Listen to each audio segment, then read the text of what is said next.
Why to avoid part store ignition coils on an N54. If you want a BMW with an N54, don't be an idiot like me. So what is it that I did that was so stupid? I'll tell you exactly what I did.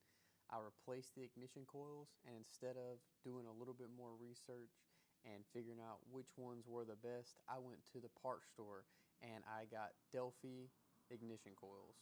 Now that I'm at this point, I realized that just because Delphi can be a recommended ignition coil to use, where you actually get it from matters, because even though it's the same manufacturer, it's not the same exact ignition coil. Now, if you don't already know, I'm going to show you exactly why not to buy Delphi coils from the parts store.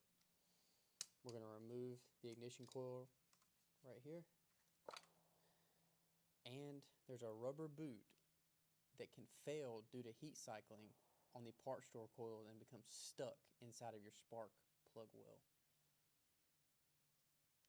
Unfortunately for me, it did not just happen on this first ignition coil. It happened on the second one and the fourth one.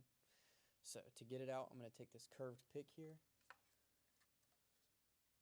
Try not to damage or scratch the inside of the valve cover here, and definitely don't pry on your spark plugs to get this out.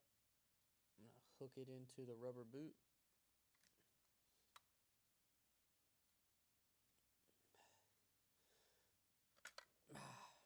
Yep. Why to avoid part store ignition coils on an N54.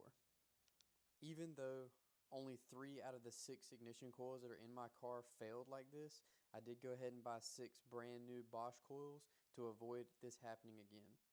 So now that I have the first one out, I'm going to go ahead and show you the differences between the parts store Delphi coil and the Bosch ignition coil.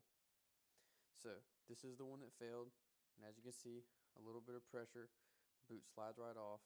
There is some tearing and cracking that could be just from where I was pulling on it with the pick tool, but I do know for a fact that some of the cracks were already in it. So due to heat cycling, this can fail, and this rubber boot, as you saw, got stuck in my spark plug well. Now, the Bosch ignition coil is a continuous piece of rubber from the bottom to the very top. So there is no potential chance that this can fail and get stuck. So I did go ahead and replace all 6 for preventative measures to make sure that this didn't happen again, but I figured I'd just show you the difference directly between the two.